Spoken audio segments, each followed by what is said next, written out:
జై గురుదేవ్. భగవద్గీత 12వ అధ్యాయం భక్తి యోగంలోని 12వ శ్లోకం గురించి తెలుసుకున్నాం.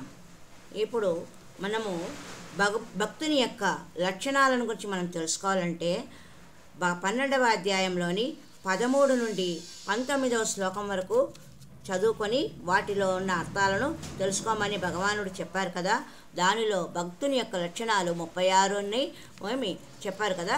ఆ 36 లక్షణాలు గల పద్యాలను ఒకసారి శ్లోకాలను పఠిద్దాం. ఓం అద్వేష్టా సర్వభూతానాం మైత్రః కరుణ ఏవ చ నిర్మమో నిరహంకారః సమదుఃఖః సుఖక్షమీ సంతుష్టः సతతం యోగి యతాత్మా దృఢనిశ్చయః మయ్యర్పితమనో బుద్ధిః యో మద్భక్తః స మే ప్రియః. సమస్త ప్రాణుల పట్ల ద్వేషం లేకుండా స్నేహభావము, దయ కలిగి అహంకార మమకారాలు విడిచిపెట్టి సుఖదుఖాలను సమానంగా చూస్తూ ఓర్పుతో వ్యవహరిస్తూ నిత్యము సంతృప్తితో యోగ సాధనతో ఆత్మ నిగ్రహంతో దృఢ సంకల్పంతో మనసు బుద్ధి నాకు అర్పించిన నా భక్తుడు నాకు ఇష్టడు. భగవంతుడికి మనము ఇష్టలు కావాలంటే చేయవలసిన పనుల గురించి చెప్పారు.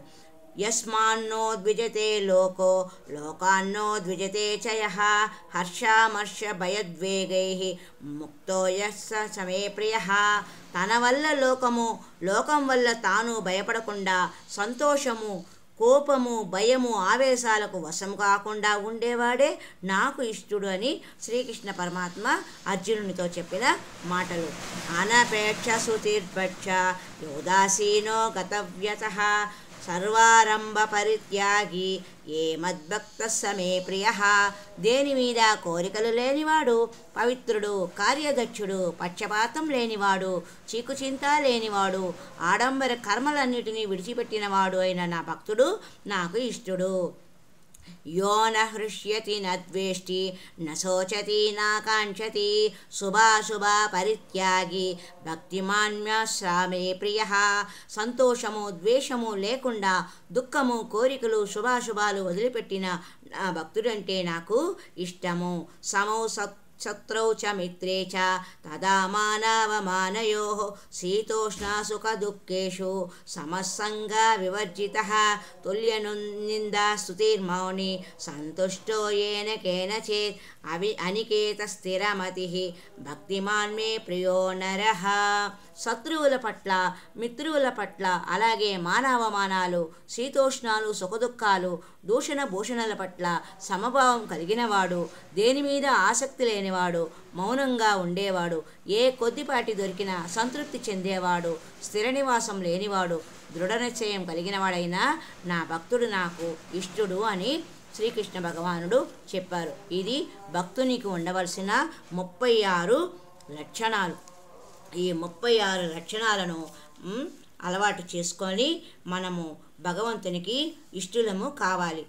మనపై భగవంతుని కరుణ, దయ, వాత్సల్యం, అనుగ్రహం ఉంటేనే మనకు సరి అయిన జ్ఞానము కలిగించి భగవంతుని మోక్షము కలిగిస్తాడు. భగవంతునికి ఎవరి మీదైనా పక్షపాతం ఉంటుందా? కొందరిపై ప్రేమ, కొందరిపై ద్వేషం ఉంటుందా? ఉండదు. అలా ఉంటే ఆయన భగవంతుడే కాదు కదా. అయితే ఎవరైనా ఆయన చెప్పిన విధంగా నడుచుకుంటారో, ఎవరైతే ఆయన చెప్పిన విధంగా నడుచుకుంటారో, ఆయననే ఆశ్రయిస్తారో, ఆయన చెప్పిన గుణగణాలను అలవరుచుకుంటారో వారిపై ఆయనకు ప్రేమ ఎక్కువగా ఉంటుంది. ఆయన చెప్పిన దానికి విరుద్ధంగా ఎవరు నడుచుకుంటారో వారు ఆయనకు ఇష్టలు కాకుండా పోతారు. కనుక మనము భగవంతునికి ఇష్టలం కావాలంటే భగవంతుడే స్వయముగా తెలియజేసిన 36 లక్షణాలలో కొన్నింటినైనా అలవర్చుకోవాలి. అప్పుడే నిజమైన భక్తులుగా మనము మిగిలిపోతాం. భక్తుడంటే నామాలు పెట్టుకునేవాడు, విభూతి రేఖలు దిద్దుకునేవాడు కాదు, తులసిమాలలో, రుద్రాక్షమాలలో కంఠమునందు తగిలించుకున్నవారు కాదు, ప్రతిరోజు దేవాలయాల చుట్టూ తిరిగేవారు కూడా కాదు. మరి భక్తుడంటే ఎవరు? ఈ శ్లోకాల్లో చెప్పిన గుణాలు, లక్షణాలు కలవారే. అట్టివాడే భగవంతునికి ప్రియుడు. కనుక భగవంతునికి ఎన్ని పూలతో పూజలు చేసినా, స్తోత్ర నామాలు స్తుతించినా, భజనలు చేసినా, అభిషేకాలు చేసినా చాలదు. భగవత్ లక్షణాలను అలవర్చుకున్న వారే నిజమైన భగవద్భక్తులు అని చెప్పారు. మరి భగవద్భక్తులైన వారి యొక్క లక్షణాలను గురించి ఇంకా లోతైన వివరాలను పలు రకాలైన అధ్యాయాలలో చెప్పబడిన విషయాల్లో తెలుసుకుందాం. శ్లోకాలలో చెప్పబడింది తెలుసుకుందాం. హరి ఓం తత్సత్. మరి యొక్క సంచికలో భగవద్భక్తుని యొక్క లక్షణంలో 18 అధ్యాయాలలో వివిధ అధ్యాయాలలో చెప్పినటువంటి శ్లోకాలలో భక్తుని యొక్క లక్షణాల గురించి విపులంగా తెలుసుకుందాం. హరి ఓం తత్సత్. సర్వం శ్రీకృష్ణార్పణమస్తు.